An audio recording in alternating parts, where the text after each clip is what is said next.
बबूल का पेड़ कितना विशाल होता है, पीपल का पेड़ भी विशाल होता है, किंतु क्या आपने कभी सोचा है क्यों बबूल के पेड़ को काट के उसका उपयोग किया जाता है और क्यों पीपल के पेड़ को पूजा जाता है?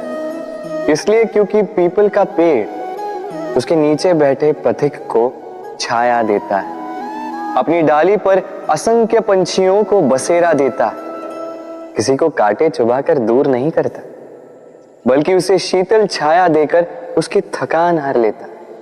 इस संसार में यदि आपको सम्मान पाना है तो पीपल की भांति ही बनना होगा। कुछ देना सीख, आनंद, सुख, शीतलता बांटना सीखो और कांटों की भांति कभी किसी को कष्ट ना दो। सम्मान स्वयं चल के आपके पास आएगा और मन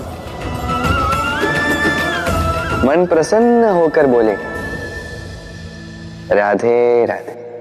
हम सब ये मानते हैं कि हमें जीवन में कभी न कभी किसी न किसी स्थान पर प्रेम होता ही, फिर चाहे वो माता पिता को संतान से हो, ज्ञानी को ज्ञान से हो, किसी कलाकार को कला से हो, आदि इत्यादि। किंतु क्या वास्तव में ये प्रेम ही है? मोह भी तो हो सकता है।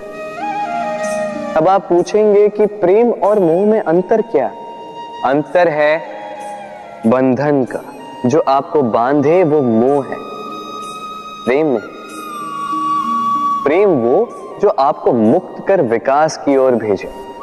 चलो आपको एक उदाहरण देता हूं। कुछ माता पिता अपनी संतान को किसी अन्य नगर में पढ़ने के लिए भेज नहीं पाते, अपनी संतान को उसके मित्रों के साथ खेलने के लिए भेज नहीं पाते, चिंतित रहते हैं कि कहीं उनकी संतान को पीड़ा ना पहुंचे और इसीलिए उसे बांध के रखते हैं। ये प्रेम नहीं है, ये मोह है। क्योंकि यदि ये प्रेम होता तो वो चाहते कि संतान माता पिता की छांव से बाहर निकलकर इस संसार को देखे, उसे समझे, उससे ज्ञान ले, अपनी अनुभवों से सीखकर अपना स्वयं का एक व्यक्तित्व बनाए। स्मरण रखिएगा, मोह से भय पैदा होता है और प्रेम से केवल आनंद। इसीलिए बांधिए मत, मुक्त कीजिए, क्योंकि यही प्रेम है। राधे राधे। संसार में संबंध बहुत ही महत्वपूर्ण होते हैं। अब प्रश्न ये उठता है कि संबंध कैसे होने चाहिए। संबंध शब्द के प्रारंभ में ही सम शब्द आता है। सम अर्थात समानता। तो किसी के साथ संबंध निभाते हुए इतना मत झुकिए कि उठने के लिए किसी के सहारे की आवश्यकता पड़ जाए। स्मरण रखिएगा, जो झुकाना चाहे वो कभी संबंध निभा नहीं पाएगा। संबंध उसी के साथ जोड़ी जो आपको समान माने, आपको सम्मान दे, क्योंकि सम्मान से ही संबंध पनपेगा और बढ़ेगा। राधे राधे। कभी सोचा है जब माता संतान को जन्म देती है तो क्या होता? 9 माह का गर्भ, प्रसव की तीव्र पीड़ा। कहते हैं ये पीड़ा इतनी भयंकर होती है कि मानो जैसे संतान के जन्म के साथ माता को भी एक नया जन्म मिल जाता है और इस जन्म के साथ अंत होता है माता की पीड़ा। किंतु यदि आप दृष्टिकोण बदलकर देखें तो आप ये समझेंगे कि पीड़ा का ये अंत एक अपार आनंद का प्रारंभ है। आरंभ संतान का और संतान माता पिता के लिए सुख का प्रारंभ है। जीवन के साथ भी यही होता है। हम कभी कभी किसी संबंध या किसी स्थिति के पीड़ादायक अंत के कारण इतने विचलित हो जाते हैं कि उस आनंदमयी प्रारंभ को देख ही नहीं पाते। स्मरण रखिएगा, पीड़ा आनंद के प्रारंभ का लक्षण। राधे राधे। व्यक्ति के सर पर जब क्रोध चढ़ जाता है तो उसे सत्य और असत्य के बीच का ज्ञान नहीं होता। क्रोध उसकी दृष्टि को धुंधला कर देता है और फिर उसके पश्चात केवल माया और कपट ही उसे आगे का मार्ग दिखलाता है, अपने स्वार्थ की सिद्धि के लिए। अग्नि क्या करती है?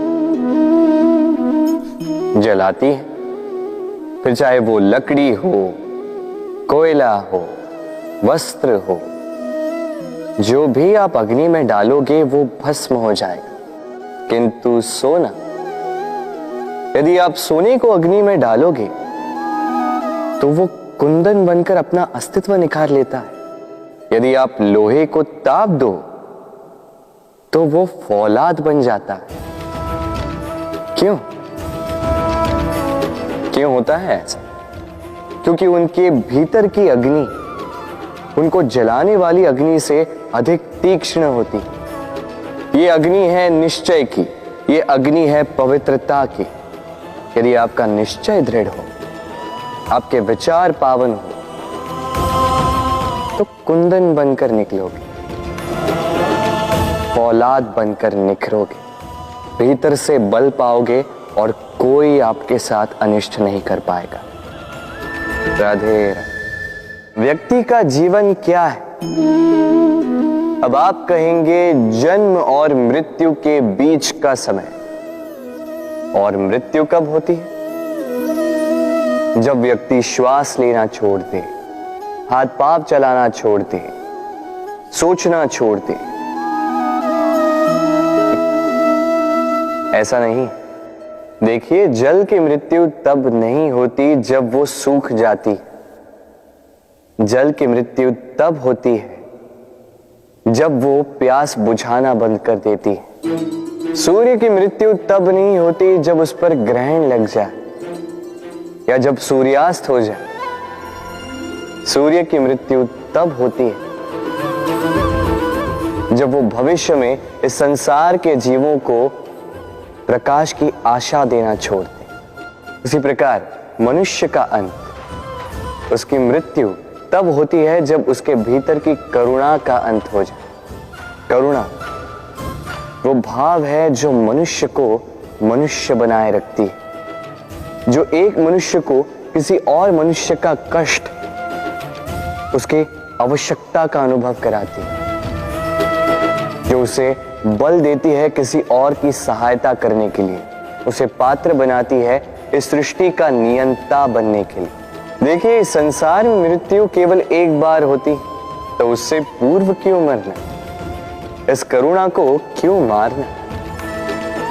स्वयं को मनुष्य बनाए रखिए, मृत्यु के पश्चात भी जीवित रहेंगे। राधे राधे।